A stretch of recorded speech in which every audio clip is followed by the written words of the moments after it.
Hey, I'm mumenjorge and my mic is on a Q-tip right now. If you've seen my previous videos or if you're even a fan, then you will notice that this is probably my third angle change. Whatever, we evolve in this world, we change.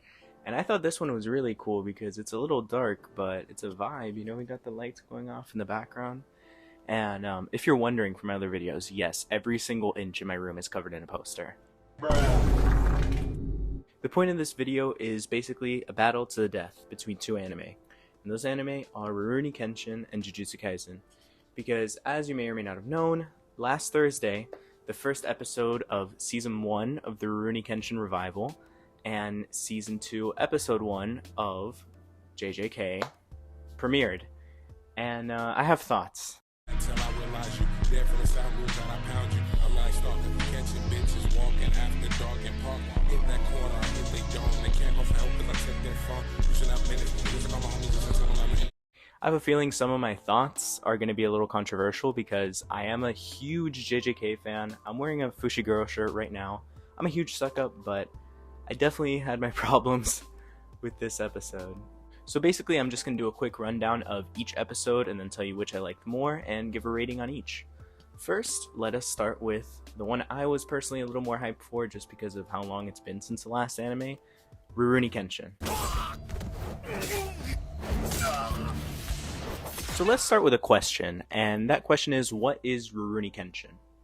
Basically, Rurouni Kenshin is just one of those classic 90s shonen anime. Like, when we look back at that era, we think of the Dragon Ball Zs, the Yu Yu Hakushos, the Sailor Moons, and the Rurouni Kenshins. It's a really dope series. I got into it last summer, I believe, and now I'm 100 chapters in, and it's great. Very wordy, very intellectual for a shonen manga, at least, I guess. And I've been having a lot of fun with it. So needless to say, when they announced that a Rurouni Kenshin revival was coming, I was stoked. I was just high as a cloud. And when I found out it was coming so soon, that was even better. And now that date has finally come, and I watched the first episode of the Rurouni Kenshin revival. Something I do appreciate as a very avid manga reader is that this, if they keep it up, it seems like they're going to be very faithful to the manga, which I appreciate. Not to name names, but a certain series featured in this video strayed far away, and I'm not too into that. So to get something that was really faithful is good. I felt the same vibes that I felt when I was reading Chapter 1 of Rurouni Kenshin, watching this episode. They really understood it. Especially, I feel like they understood that Rurouni Kenshin is a manga that has a lot of tonal shifts. Like, we can go from super serious and crazy battles to really silly, nice moments. And I think they're going to nail that, personally. Let's talk about the intro and outro, quickly. On my first listen to the intro, I wasn't too crazy into it, but I've got to say, rewatching both episodes for this video, I was dancing along to that intro by the end of Rurouni Kenshin. It's a dope one. And at first I'm like, well, this doesn't really fit with Rurouni Kenshin, but the more I thought about it, I think it fits really well. It's great. You should give it a listen.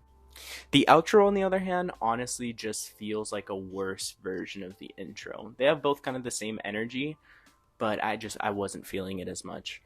In my mind, I feel like the outro would be an awesome, normal song on its own, but as an outro to Rurouni Kenshin specifically, I feel like I wasn't feeling it too much. It could be that I've been conditioned by a lot of the other anime I've seen to only like outros that are sad, but I don't know. Like Attack on Titan, the original Dragon Ball, Naruto, they've all done the sad outro after hype intro, So I don't know, it was a little bit of whiplash, I guess. Which also leads me to talk about the OST, the original soundtrack. It was great. I don't watch anime too frequently, I'm too busy reading manga, but when I do, I've noticed that, dude, animes have incredible soundtracks, really, really good. I'll go on YouTube and just search a random character's theme and just jam out, so I think I'm gonna have more stuff to listen to after this one. The OST was really, it was really good. To put this episode into a short summary, I'll say this. So it's the 11th year of the Meiji, which is, I'm not very educated on Japanese history, but it has something to do with, the war, and, well, it's the 11th year, okay? It's the 11th year, that's all you need to know. And basically, Rurouni Kenshin is a former just horrifying killing machine. He used to slaughter people left and right in the war. He was just bad. Pretty much. But those times have passed. Now, Kenshin is just a silly Rurouni. On his silly Rurouni adventures, Kenshin runs into a girl named Kaoru, and she's the owner of the Kamiya Kashin Ryu dojo. With the help of her butler, she runs the Kamiya Kashin Ryu dojo, but things aren't going well. There's a freakishly oversized man going around town declaring that he's a student at that dojo and just horribly killing people. Obviously, that is not good for the reputation, and basically the place is about to foreclose. But of course, as all assholes do, the little sleazy butler decides to try to take advantage of this and steal the dojo out from under Kaoru. It's revealed later that he's actually working with that big man, and that's his younger brother, which, quick tangent, why is the big guy always the younger brother? Have you noticed that in anime? Like in Yu Hakusho, the younger Toguro is the big muscly one, and the taller Toguro is the frail, like, infected looking one. So I don't know what's up with that. But anyways, all those sleazeballs try to take over the dojo, and Kenshin isn't having that. He confronts them and just absolutely whips their asses. His entrance to the dojo is badass, but I'm sorry, it can't hold a candle to his entrance in the original anime in the 90s. That scene is just magic. With the little thing guitar strums, it's beautiful. It can't beat that, but it was very good. It was a good action sequence to cap the episode off on. After defeating them all, Kenshin introduces himself as Himura Kenshin. I had fun watching this episode. It was definitely an enjoyable experience, and as someone who got into the manga a year ago, it's very satisfying to see an anime based off of it. I had a lot of fun watching this episode, and I'll give it a 7 out of 10. God, I'm stressed to do this. JJK Season 2. Yeah, let's dive into it.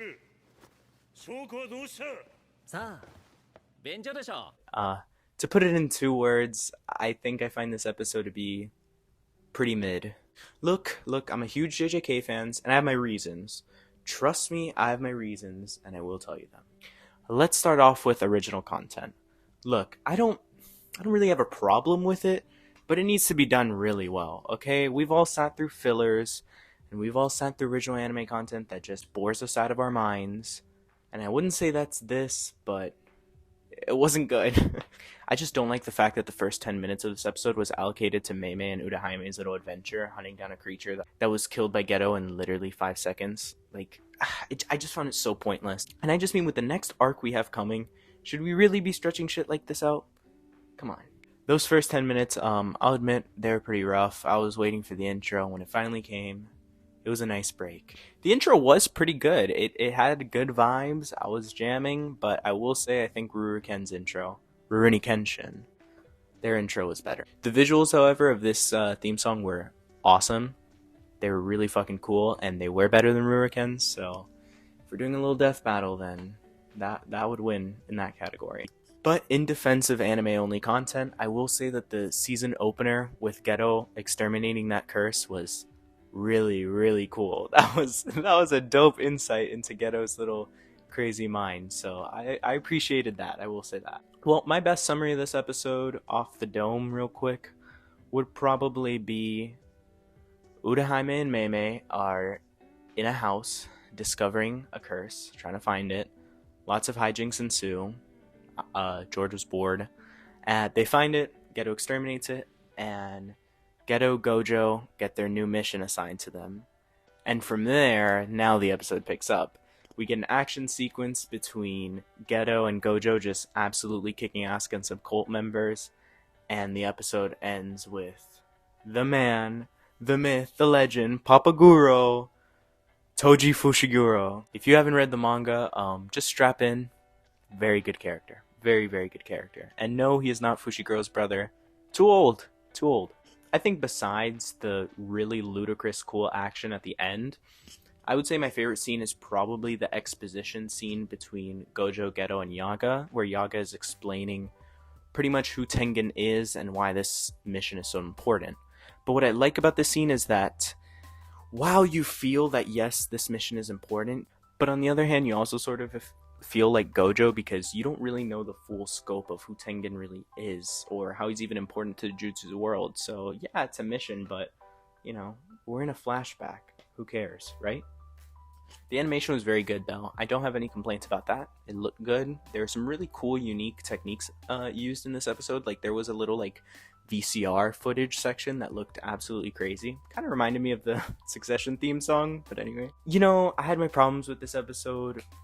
I don't think it was the best. I think I would just give it a 5 out of 10. Look, I do think you should watch both of these episodes. Last Thursday was an important day for anime history, I will say that. 2 pretty much bangers dropped. I think Rurouni Kenshin wins the death battle. I think it came out on top. I think it was a much better episode. But you should watch both. They were both pretty cool. And when you do watch both, comment below what you thought of them, right? Look, I'll be honest, I was gonna have a video coming out before this one, but it was really overly scripted and kind of frankly cringe. And honestly, I don't want to put out cringe. I don't think you guys want to see cringe, so it was hard, but I worked on it for fucking hours and hours, but I scrapped it. So this is a new beginning. We're here right now, and I kind of wanted to do a video just kind of off the dome with a couple thoughts I had on 2 episodes of anime that I had a fun time watching. I hope you enjoyed this laid back little dive in, and like and subscribe if you did. Thank you.